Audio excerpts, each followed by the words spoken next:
When designing a website, background plays a significant role.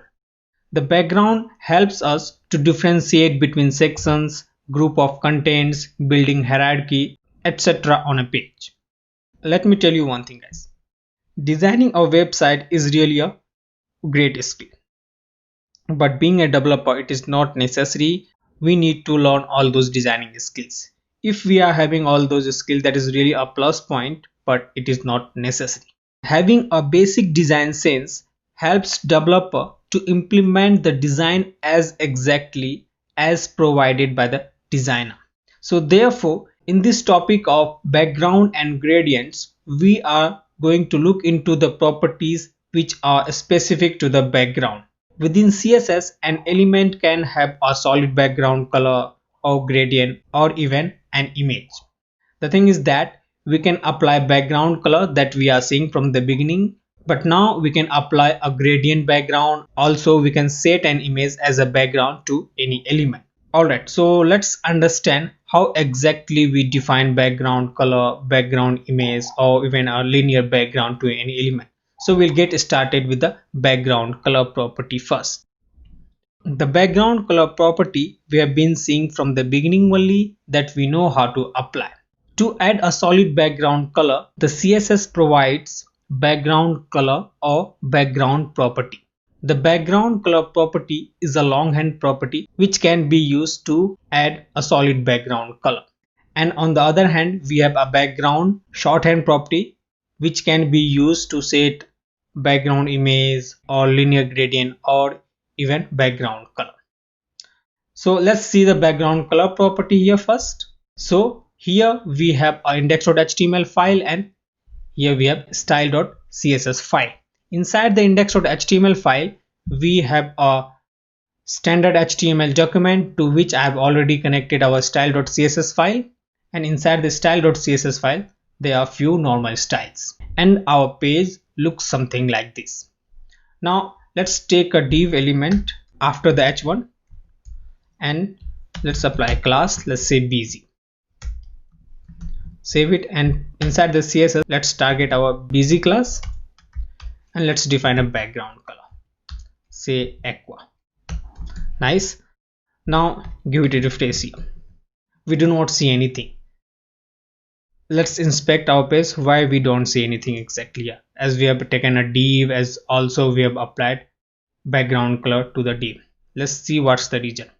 If we hover over this div element inside on our developer tools here, we can see that the div is having 0 height.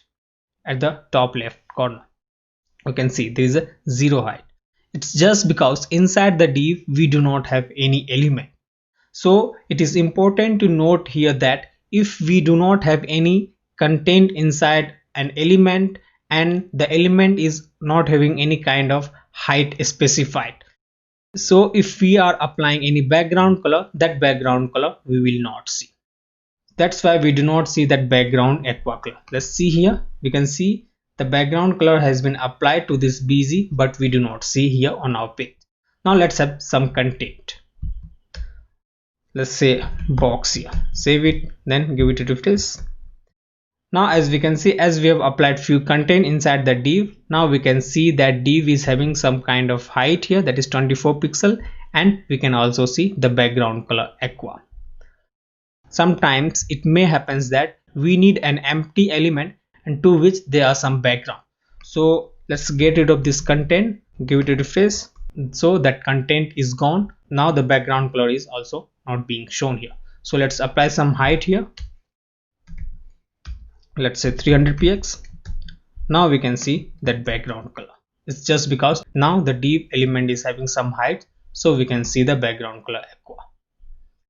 Alright, as we have seen that we can use background color or background property also. So instead of using background color, we can also say background property.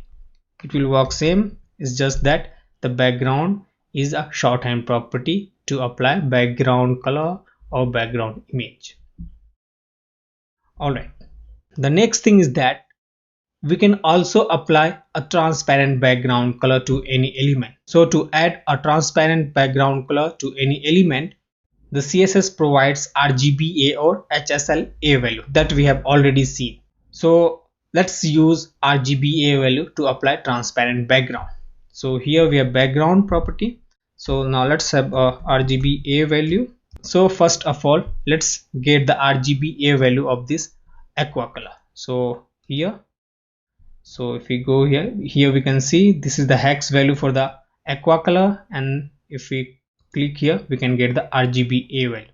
So the RGBA value for the aqua color is 0 to 55 to 55 and 1. So let's apply that 0, 255, 255 and 1. That's the RGBA value for the aqua color